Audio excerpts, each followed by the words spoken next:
एक बूढ़ी औरत जिसके 2 बच्चे थे, लेकिन आदतन दोनों ही एक दूसरे से मुख्तलिफ थे। बेटा सुबह से शाम तक मेहनत करता था, बेटी आराम करते हुए और माँ घर के काम करते हुए दिखाई देती है और घर का खर्च चलाता, जबकि बेटी को काम नाम से ही सख्त नफरत थी और बूढ़ी माँ सारा दिन घर के कामों में लगी रहती है। लेकिन एक दिन उनके घर में बनने वाला एक मसाला ऑमलेट जिसने सबकी जिंदगियां बदल दी।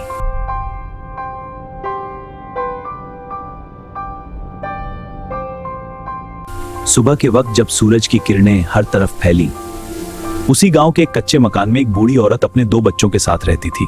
एक बेटा था जिसका नाम इजाज था। इजाज बेटा, सब बाहर निकल रहे हैं काम के लिए। इजाज का काम पर जाना और बेटी आइमा का कामचोर स्वभाव, और वह सारा दिन मेहनत मजदूरी करके अपना घर चलाता था, जबकि उसकी बेटी 18 साल की थी और उसका नाम आइमा था। वो हमेशा से कामचोर ही थी। ऐसे ही सुबह का आगाज होता तो इजाज अपने काम पर जाने की तैयारी में लग जाता, क्योंकि उसकी कोशिश यही होती थी कि वह जितना जल्दी हो पहुंच जाए। अम्मा, आज जब मैं वापस काम से आऊं हाँ बेटा, तो आप मेरे लिए मसाले वाला ऑमलेट बनाकर रखना। मेरा बहुत दिल जा रहा है, लेकिन अभी मैं खा नहीं सकता क्योंकि मेरे पास टाइम नहीं है। काम की मजबूरी और दूसरी तरफ आइमा का लेटे रहना। अगर लेट हुआ तो आधी दिहाड़ी मिलेगी और अगर टाइम से गया तो पूरी दिहाड़ी के पैसे मिल जाएंगे। लेकिन उसकी बहन आइमा वो हमेशा से ही कामचोर थी। आइमा मोबाइल चलाते हुए और काम से बचते हुए, उसका दिल कामों में लगता ही नहीं था। बस वो चाहती थी कि सारा दिन हाथ में मोबाइल हो और वो लेटी आराम करती रहे, कोई काम ना करना पड़े। कितना थक गई हूँ, पर करना ही होगा। बच्चे बड़े हो गए पर हाथ बंटाने का नाम नहीं। अकेले ही सब संभालना पड़ता है। बस झाड़ू लगा दूं। इजाज जैसे अपनी अम्मा को ऑमलेट का कहकर गया था। उसकी अम्मा ने बिल्कुल उसी तरकीब के साथ उसके लिए ऑमलेट तैयार किया। टमाटर, हरी मिर्चें और तमाम मसाला जजात डाल के ऑमलेट की खुशबू पूरे घर में फैल गई। अम्मा, मैं आ गया। इजाज बिल्कुल सही वक्त पर। खुशबू तो अच्छी है। अच्छा लग रहा है बेटा। बहुत मजा आएगा। आइमा, उठो बेटी, नाश्ता तैयार है। छोड़ो अम्मा, वो सो रही है। हाँ, इसका हिस्सा लग देती हूँ। अरे कितनी देर हो गई नींद से उठी?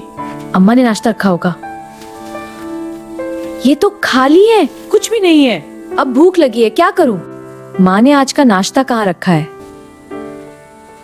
थक हार के बैठी हूँ, अब सुस्ता लूं।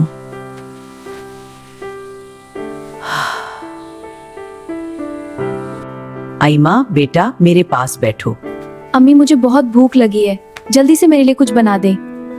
ठीक है बेटा, मैं अभी कुछ बना देती हूँ।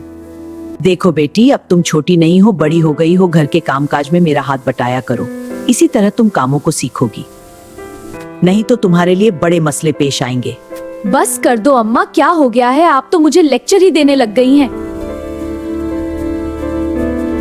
नहीं बनाकर देना नाश्ता तो कोई बात नहीं, मैं खुद ही जाकर बना लूंगी। मुझे बहुत अच्छे से काम करना आता है।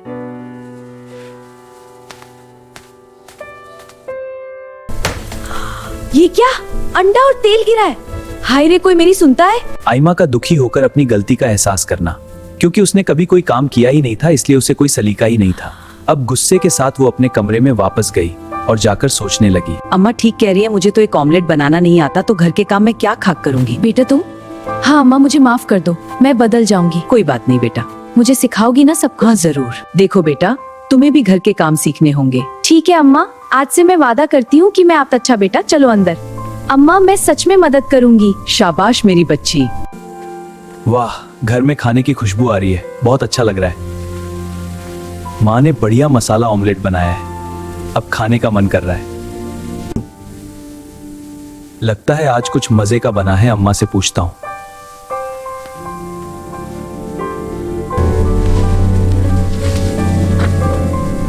हाँ भैया, मैंने बनाया। वाह, तुमने? हाँ, मेरी निगरानी में उसने सब किया। मुझे तो नींद आ रही है। आओ बेटा, सब मिलकर खाते हैं। ठीक है अम्मा। अम्मा, I'm back from the fields. Welcome home बेटा, breakfast is ready. Work makes so much better. Like my videos? Subscribe.